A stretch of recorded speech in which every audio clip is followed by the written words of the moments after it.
कैसा लगा, क्या कहेंगे कि आपका मंदिर आंदोलन से आप जुड़ी? कुछ अनुभूतियां ऐसी होती हैं जो शब्दों में नहीं बांध सकते। हमें कल इतना अद्भुत रोमांच हुआ। अभी हम दोबारा फिर जा रहे हैं रामलला के दर्शन करने। बहुत अद्भुत प्यारी छवि है। देखिए, प्रभु के दर्शन का अपना एक फल होता है कि आपका मन चित्त सब आनंद में भर जाता है और आप अकिंचन हो जाते हैं। सबसे बड़ा सुख है अकिंचन होने का। हमेशा हम संसार में घूमते हैं तो कहीं कोई पद है, प्रतिष्ठा है, अपना बड़प्पन है, लेकिन जब आप इतनी बड़ी भगवत सत्ता के सामने आते हैं तो आपका कोई अस्तित्व ही नहीं रह जाता। और उसमें जो आनंद है वो बहुत।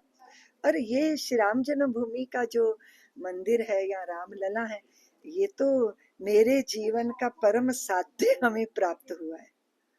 देखिए, बहुत बार व्यक्ति को लगता है कि आपको जो मिल गया वो पूर्व जन्म की साधना होगी, लेकिन इसी जन्म में आप कुछ चाह कर लें और उसके प्रति आप प्रतिबद्ध होकर, सन्नद्ध होकर, तन्मय होकर संघर्ष में, साधना में लग जाएं, फिर उसका फल आपको उसी पल मिल जाए, उसी जीवन में मिल जाए।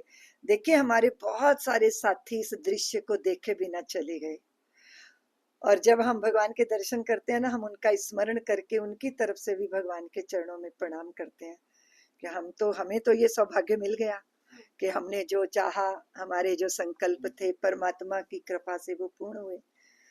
तो उन्हीं की कृपा से ये सारा जगत धन्य हो रहा है भगवान को इस रूप में देख। महाकुंभ का सफल आयोजन, 66 करोड़ लोगों ने आस्था की डुबकी लगाई, कैसे देख रही हैं आप पूरे? और इस महाकुंभ को लेकर ममता बनर्जी से लेके विपक्ष के तमाम नेताओं ने बहुत ही अभद्र टिप्पणियां की। कोई मृत्यु का कुंभ बताया, किसी ने कुछ लाशों पे राजनीति की। तो किस तरीके से आप देखती हैं दीदी इसको? वो तो उसका जवाब तो सुनाम धन्य योगी जी ने दे दिया ना कि गिद्धों को तो लाशें दिखती हैं, बहुतों को कचरा दिखता है, बहुतों को अव्यवस्था दिखती है, जाकी रही भावना जैसी। भक्तों ने तो भगवान को देखा। हम सब ने जो देखा वो ये देखा कि पूरा भारत एक हो गया। 45 दिन में 65 करोड़ लोगों का एक साथ आके डुबकी लगाना, जातियों की दीवारें ध्वस्त, दूरियां दूर, सब एकात्मता के भाव में बंधे।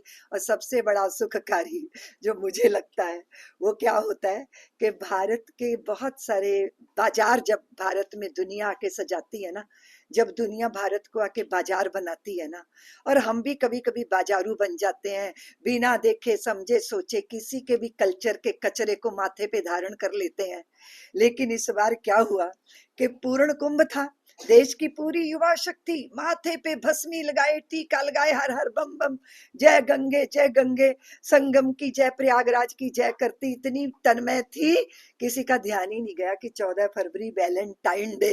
वो कार्ड शायद धरे रह गए होंगे, वो ये चॉकलेट दे रहे हैं, ये गुलाब दे रहे हैं, और ये वृक्षों के पीछे छुप छुप के पता नहीं क्या कर रहे हैं। सारा चित्त का विकार बह गया। प्रयागराज के इस पूर्ण कुंभ ने हमें तन्मय किया धर्म में।